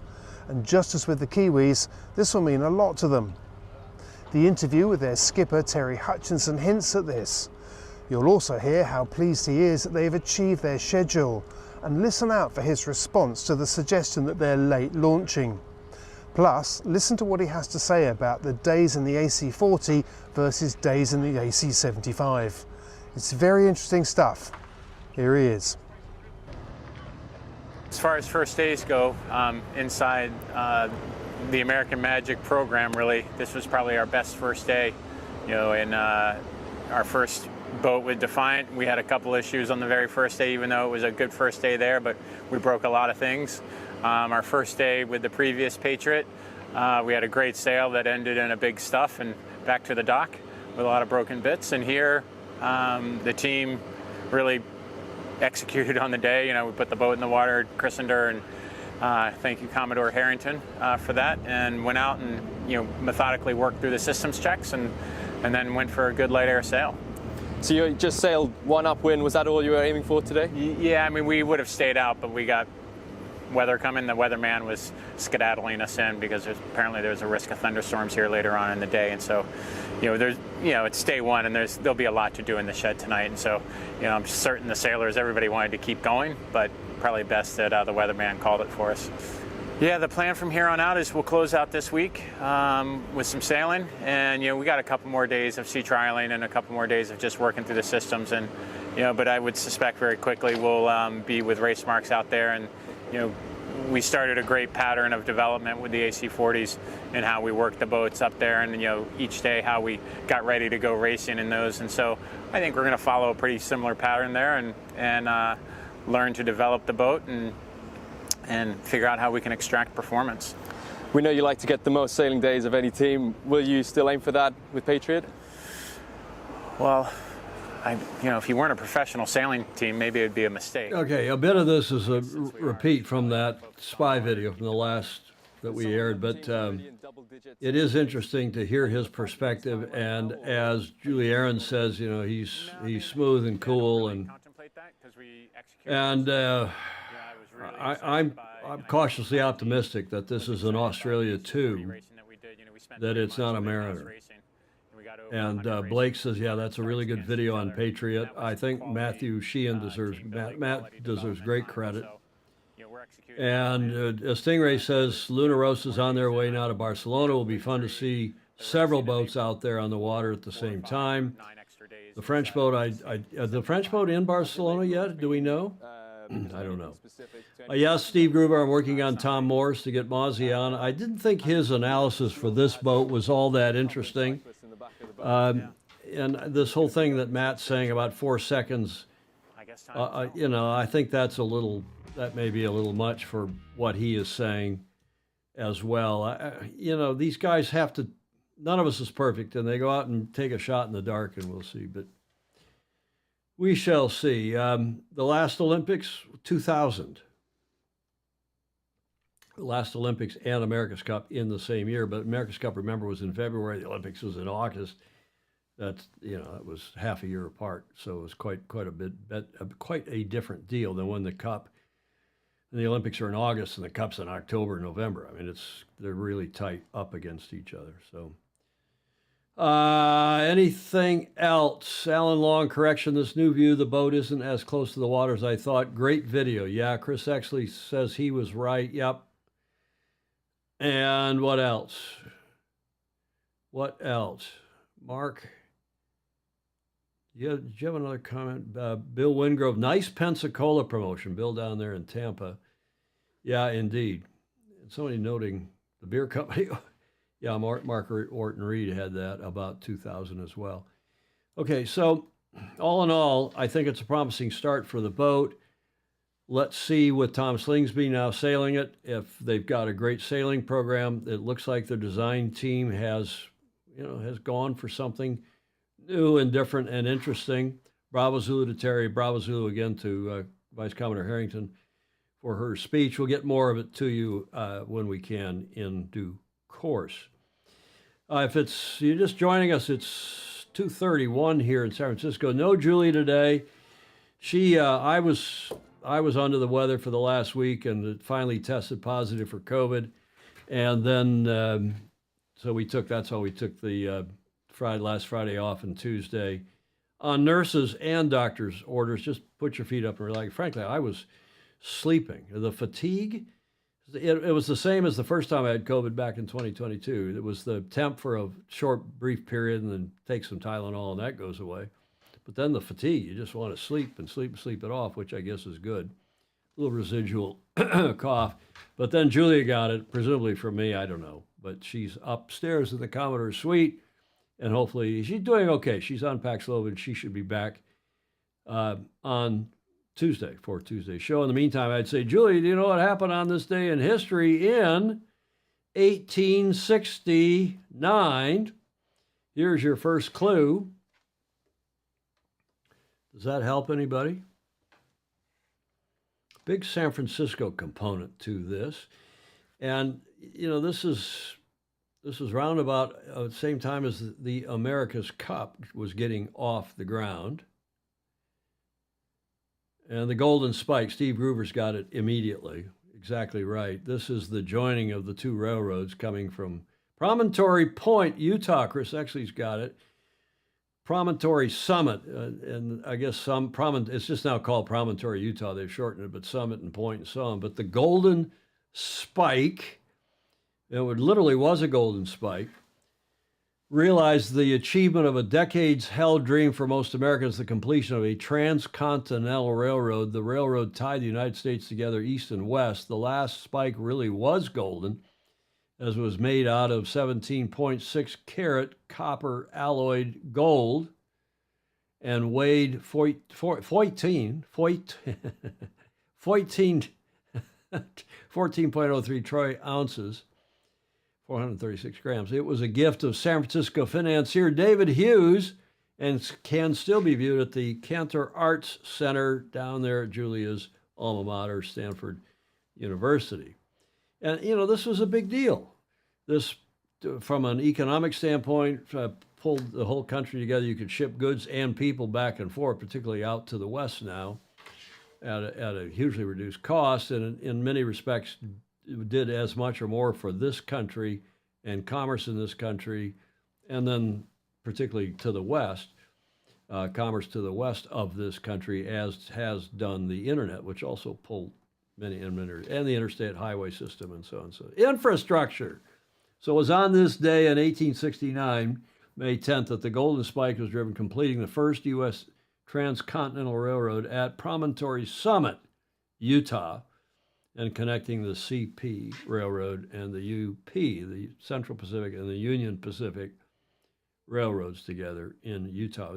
You know who built it? It was largely built, no joke, by Chinese labor, because the railroad, now these guys have got to get like 5,000 men and women, mostly men obviously, together to build this railroad. They're being incentivized by the federal government. We'll give you land, they're granting land, and then the railroads are selling it off to farmers and to other people who are building homes and farms and so on.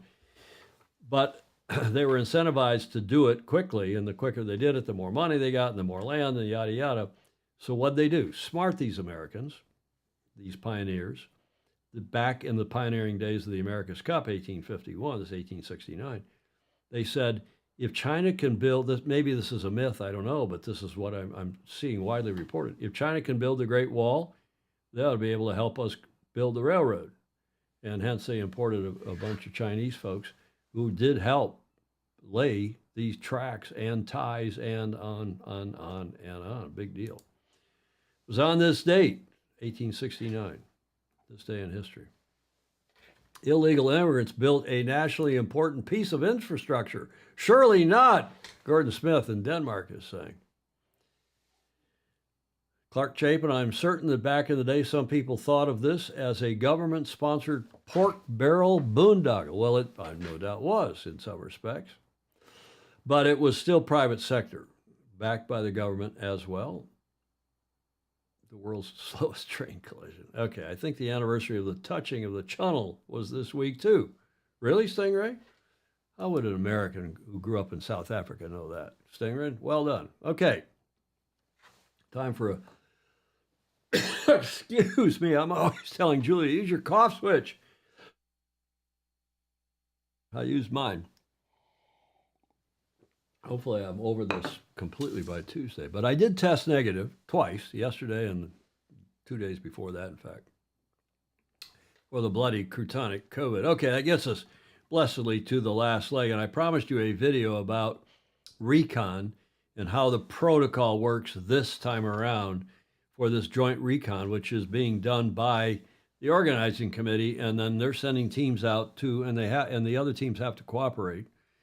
And then they share the information. And of course, there's some dodgy stuff going on. There's some hanky-panky, but here's a good explanation. Well, it's ultimately, it's a history of being a design race, and reconnaissance has always been deep inside that, to know what the other teams do. Does that influence your design or the direction you choose to take?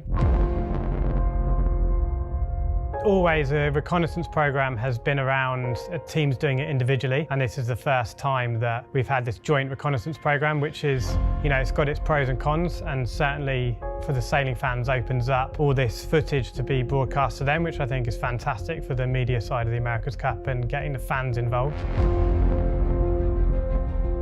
One of the key stories was that winged keel of the Australians, and it was shrouded, and nowadays there's none of that shrouding allowed. Rumours back then they were sending divers down to try and take photos and see what was going on. Nowadays there's no shrouding, and we've switched from this previously in the AC-36 and before, where teams ran their own recon programs. We would send recon teams around the world to follow other teams and see what they're getting up to, whereas now each team has a reconnaissance team following them. So that's 2 people, a photographer and a reporter. Every day we go sailing in either an LEQ-12 or a big boat, or we go 2-boating, then we have to have a recon team following us. And ultimately their job is to provide that recon for all the other teams so that we don't all have to follow each other. So when the boat's on our apron and we're rigging up, they cannot be any further away than 25 metres. So we have a set point on our apron that they're to take all the photos they want. And then when the yacht gets lifted into the water, then we have another place in the dock that is within that 25 metres from our mast ball. And then once we head out on the water, it's 50 metres. But this is drastically less than the previous, where it was like 250 metres. So the shared recon on the water gets much closer than previously allowed. Ultimately, the recon is used for a number of things within our team. Starts off with basics around sort of foils and sail shapes and what we think are the directions the teams are taking. As an idea, you can certainly have a good direction now on where we think a lot of the teams are going to land with their foil designs, and it could be quite similar. And then you've got the other side from a sailing team perspective, where we're looking at how are they choosing to sail the boat from a playbook. So what is the helm doing? Is the helm just steering? Are they trimming the jib? Are they also trimming the pitch? So from looking at the cockpits, we're trying to assess the various roles that people are doing within the team. And then the final piece is the two boating and the match racing, being able to look at what the other teams are doing in that practicing and their match racing, and is there anything that we need to be picking up on or something they might be trying. So it's quite an interesting one, not being able to hide that too much, but obviously needing to be able to put your playbook into practice. Okay, nice video by Ineos Britannia, and I don't know how fast their boat's going to be and how well organized their design program is, but let's hope it is. Because as Tom Morris made the point in one of his videos, and I'm working to get Tom on here and its schedules and so on. But as with 1983, when Australia 2 won the Cup, they won the Cup not just because they were good. They won the Cup because all of the challengers, not all, but a good bunch of the challengers in that 83, what was the first Louis Vuitton Cup, were good.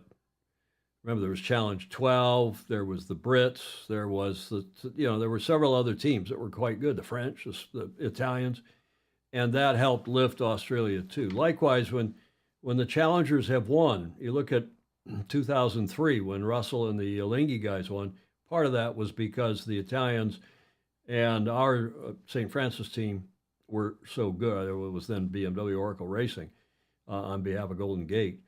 Yacht Club, we were relatively good and helped push them all up the hill. So the same thing here. You've got some different bites at the apple and some good-looking teams and boats, and one can only hope that bodes well because we know the Kiwis are going to be damn good, although as Stingray's reporting, they may be struggling to get, if Stingray's right about the ship that he thinks is coming from SoCal down to Tauranga, down to New Zealand, to pick up the boat. It's apparently several days late. And they got to get that boat somehow they're shipping it. They're not going to fly it. They got to ship it to Spain. They're going to ship it to the west coast of the U.S. and then transship the boat across the U.S. on a truck. They're going to truck it across the U.S. They're going to try to go through that madness down in the Panama Canal. I don't think they're going to go the other way. But we'll check in with a couple of our logistics experts and see what they're going to do in case any of you has an idea. Lots of comments. Where's Julia when you need her? Yeah, we'll get her some chicken noodle soup. She's on Paxlovid. I talked to her this morning. I haven't been up there, but I spoke with her this morning, and she sounded quite chipper, quite good. Blake Middleton saying he hadn't heard about this recon idea. It's not as exciting as the previous history of spy versus spy, but yeah, and as Lance Burke, who a.k.a. Fog Machine, is saying, a lot of the recon goes on in the bar, in the pubs, and it probably still does, frankly. It probably still does. Thanks to Ineos Britannia for that nice video. Thanks to Claire and Terry for being on our cover slide today. That gets us to Whiskey Tango and Fox. The comments are rolling in here. Remember the plastic chair in the tent, Bill Wingrove is asking. Yeah. As they say in New Hampshire, you can't get there from here. Yeah, we'll see how they're going to get the boat there. It's interesting. Stingray's on the case for us. Right, Stingray? Okay, Whiskey Tango Foxtrot. Some submissions. That's one of the nice things about taking a few days off. Man, they roll in. I'm not going to use them all. But I don't always think about my boat, but when I do, just kidding, I always think about my boat. The most interesting man in the world, that came from Ted Ryman. Thank you, Ted, for sending that in. Ted also sent this one in. Yes, English can be weird. We dedicate this to my late, great mother. I think about her a lot this week because this is my first Mother's Day without my mother. She having passed away late last year, and we'll think about her. And Julia, the grammarian as well, who would also agree that, yes, English can be weird. It can be understood through tough, thorough thought, though. Good one. Good one. Thanks, Ted Ryman, for that. Several of you sent this one in. What does he have that I don't have? You can see by the different typefaces on that, this is one of those memes where they can adjust, or somebody has adjusted the thought bubble or the language bubble. What does he have that I don't have? A sailboat. That's a good one. And finally, this must have shown up on a sailing website or Facebook page or something, because several of you sent this one in. Sailing Flags Explained. The location of the bar, that's, the Yacht Club Burgee normally at the top. Then the next one is the postponement flag. Race postponed, start drinking. Race abandoned, the end flag. Head to the bar. Then below that, code flag, what is that, Clark Chapin? Code flag A, Alpha. No wind, but there's beer. And then finally, over early, have a drink, the X flag down there at the bottom, I guess. Howarth Yacht Club. What's that, Graham Sweeney? Oh, I'm not going to say whose boat is surprising. I remember the christening of Defiant, the Italian were right outside taking photos. Yeah, a lot of recon. Yes, A, Alpha. Thank you, Blake Middleton. He also a superb race officer. That's code flag Alpha. Second from the bottom on that little list of drinking flags, which, of course, are race committee signal flags, not drinking flags. If Julia were here, we'd say, okay, thank God we're here to the finish line. An hour and 46 minutes into the show, no bee stings. And we are thanking all of you who will like, follow, and share. Please do. It helps us a lot. Comments are welcome, too, even in replay. Thanks for your support, those of you who give it to us via Patreon, patreon.com/join/Sailing Illustrated. Give us a few bucks a month to help keep our beautiful studio intact. We have 0 frames dropped today. So our little technical work over the last week while I was under the weather we dropped 1 frame due to rendering lag, none skipped due to encoding lag, none on the internet. So that is good news. I'm glad to see that. Thierry de Jong, thank you very much. I'm doing much better, thank you. Julia is, I think, doing okay. As I said, I haven't seen her today, but I did speak with her this morning. She was pretty chirpy. Ted Ryman, thanks to be back. It's good to be back here in the saddle. And thanks to everybody who gave us today media, that is video, audio, and images for today's show. Quite an extensive list as usual. Stingray, you should have seen he's growing a goatee. Tom says he doesn't care, wants reports from... Yeah, we do want reports. He's going to go there. And we do hope that he'll send us some video as well. And by the way, I shaved just before this show, and it grows like a weed. It has since I was 12, 13, 14. And that's always the most painful part about not having a show, because you shave every Tuesday and every Friday, and then when you skip it, you got to get the weed whacker out to get it off. Thanks, everybody. Thank you for joining us. Julie, I hope you are upstairs and watching the show and enjoying the show as well, feeling better. We want to wish, before we go, all of you a very happy Mother's Day. At least I know it's celebrated at different times around the world, but it is this Sunday. A day to honor mothers has existed for as long as, well, there have been mothers. Festivals honoring mothers in ancient times were often tied to gods and goddesses and maternal symbols of fertility, birth, creativity, and growth cycles. The mother is the protector and the nourisher of children, and by extension of all humanity. I thought this was fabulous. How do you say this? Where's Julia when I need her? It's the 3rd or 4th time I've said that. The Phrygians held a festival for Cybele, the great mother of the gods. The Greeks and Romans also honored the mother figure of their gods. Even today, an important festival in India, however that's pronounced, honors the goddess Durga. Durga?